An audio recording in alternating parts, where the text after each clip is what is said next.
Next on our agenda, we are delighted to have Ron Dortch, who is a professional actor, and he is going to be doing a rendition of Been to the Mountaintop. And if you would come forward, please. And while he's coming forward, you have a sheet with his bio on it, so I'm not going to read his bio, but you do have it in front of you. Thank you.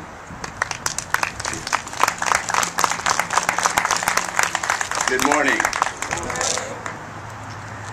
Look into their bright eyes. You can see a sunrise. It's the closest thing to heaven we may ever get to see. See how they laugh and play, get angry, but it fades away. They've got so much love to give. If we would only let them live, let the children live to see tomorrow. Last night I had a dream so real that it seemed I was carried up to the top of a mountain so high. And what I saw displayed just took my breath away. I saw children, black and white, dancing in sunlight. Let the children live to see tomorrow. To our children, please know that the man in whose life I will portray this morning gave his life that you might realize your dreams. May we have just a moment of silence.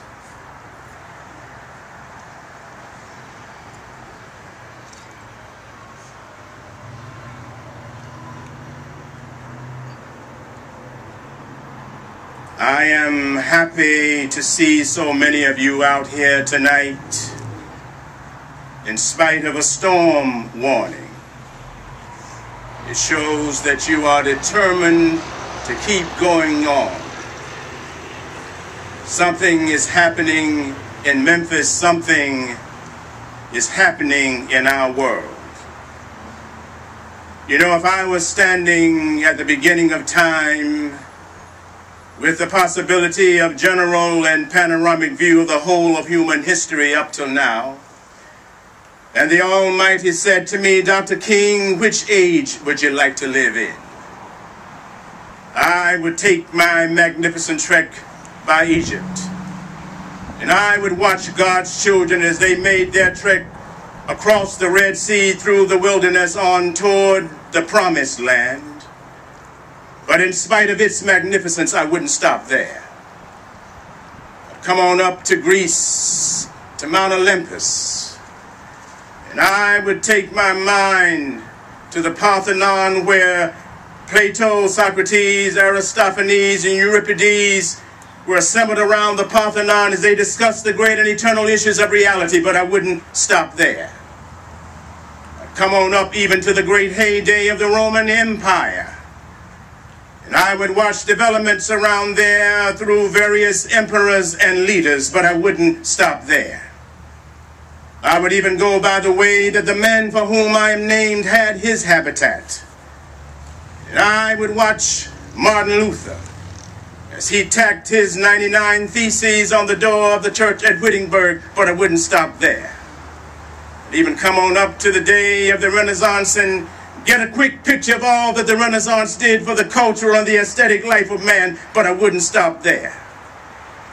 I'd move on up to 1863 and watch a vacillating president by the name of Abraham Lincoln finally conclude that he had to sign the Emancipation Proclamation, but I wouldn't stop there.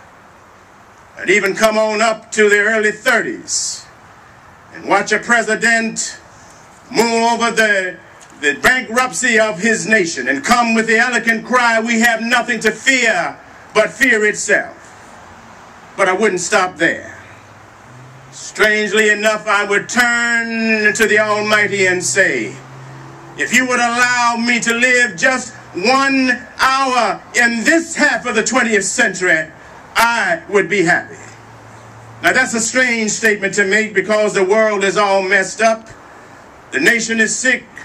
Trouble is everywhere, confusion's all around. That's a strange statement.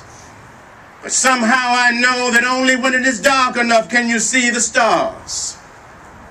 And I'm happy that God has allowed me to be alive to see what's happening in this period.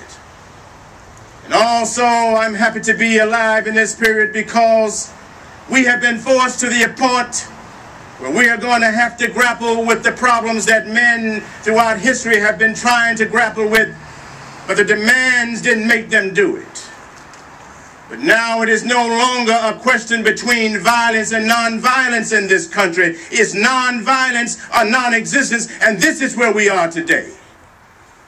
And again, I'd like to thank God for allowing me to be here this morning. You know, several years ago, I was autographing one of the first books that I had written.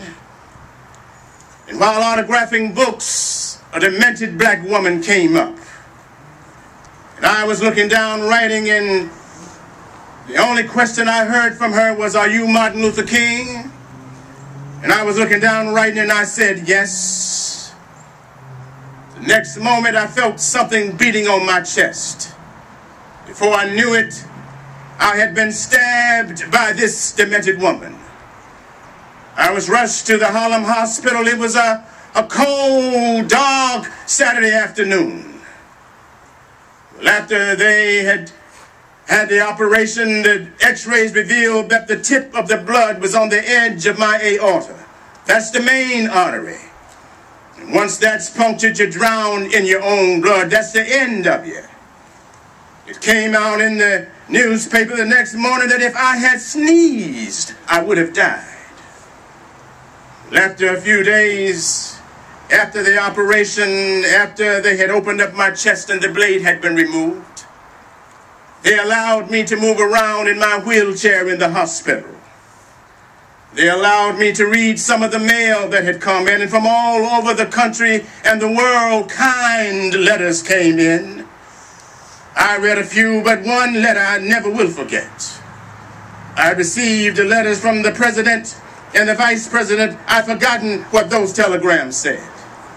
I received a visit and a letter from the governor of New York. I've forgotten what that letter said, but there was another letter. It came from a little girl who was a young student at the White Plains High School.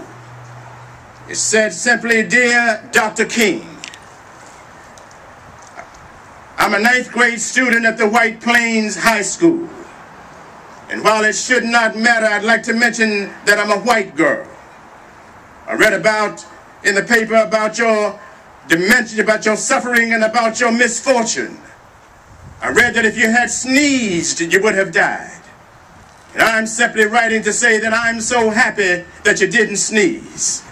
And I'm happy that I didn't sneeze, because if I had sneezed, I wouldn't have been around in 1960, when students from all over the South started sitting in at lunch counters.